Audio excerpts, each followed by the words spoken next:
President Abdel Fattah al-Sisi visited the Suez Canal Authority and inspected the Maritime Training and Simulation Center affiliated to the authority in Ismailia on Tuesday.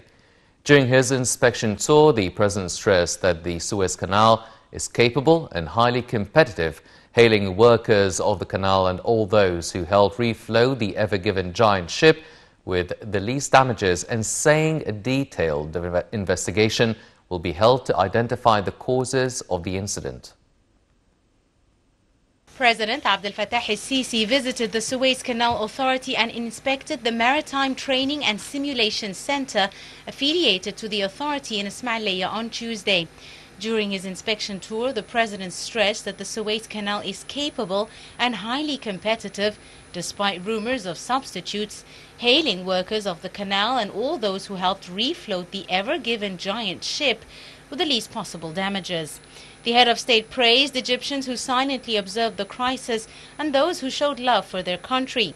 He also hailed stances by brotherly nations who offered to help in the refloating of the ship, which was highly appreciated, providing all needs for the development of the authority. Speaking at a press conference, President al-Sisi said international trade has borne massive costs during the crisis of the Ever Given ship blockage of the Suez Canal International Waterway, adding that a detailed investigation would be held to identify the causes of the incident. The head of state reiterated that the Suez Canal is strong and able to address needs of the international trade transportation. President al-Sisi said Egypt has 150-year-old management and teamwork skills, hailing the operation to salvage the ship as professional and caused the least damage despite challenges being faced by the Suez Canal Authority. The President said 2 ports would be inaugurated during the coming phase, adding that a number of ports will be reopened after being modernized, including East Port Said, Alexandria, Abu Qir and Jarjub. In this respect, he said all development works at ports are taking place with Egyptian hands and at record time. The President said the high-speed train will also save the time of goods transfer between the Red Sea to the Mediterranean. The President said that boosting the Arish port potentials will be finalized in a year, noting that there are 100,000 projects still going ahead, including greenhouses that have so far produced 100,000 tons of agricultural products. The President stressed that the media should show the achievements being executed to strengthen the country's position.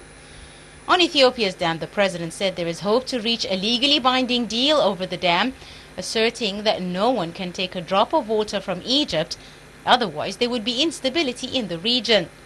He confirmed anew that the Nile waters are a red line for Egypt, adding that developing all walks of life in villages is part of the project to develop the countryside across the country.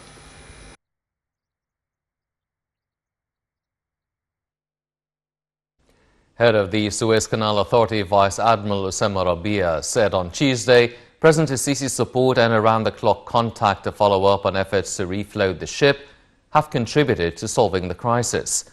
Speaking during President al-Sisi's visit to the Suez Canal Authority, Rabia praised efforts by state institutions to assist in the operation, saying the refloating of the ship and getting Suez Canal movement back had been achieved with Egyptian efforts and will.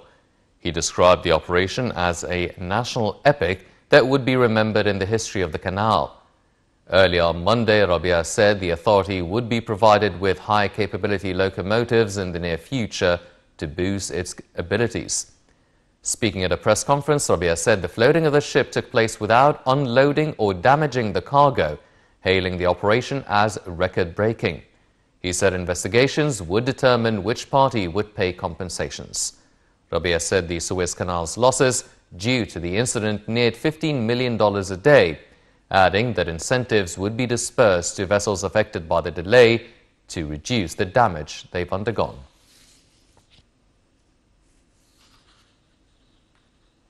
Vessels anchored for nearly a week continued moving through the Suez Canal after a grounded mega ship was unwedged on Monday. Easing tailbacks to the north and south, 113 ships are to navigate the narrow passage on Tuesday. Canal services provider Leth Agency said in a tweet that the 400-meter vessel had been safely escorted to Great Bitter Lake by the authority, which noted it was now anchored ahead of an investigation beyond the path of other container ships. In the hours before the ship was dislodged, the tailbags had reached 425 vessels, and the Canal Authority estimates it will take over 3 days to end the congestion.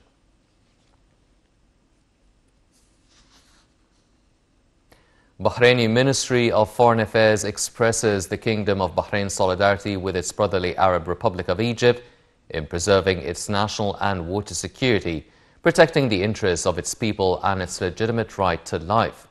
The Bahraini statement also recognized Egypt's sincere efforts to achieve regional peace and stability. The Kingdom expressed its support for the efforts made to solve the crisis of the filling and operation of the Ethiopian dam in a manner that preserves the water and economic rights of the Nile downstream countries in accordance with international law, thus allowing the Nile Basin countries to achieve their ambitions for development and economic growth, as well as preserving security, peace and stability in the region.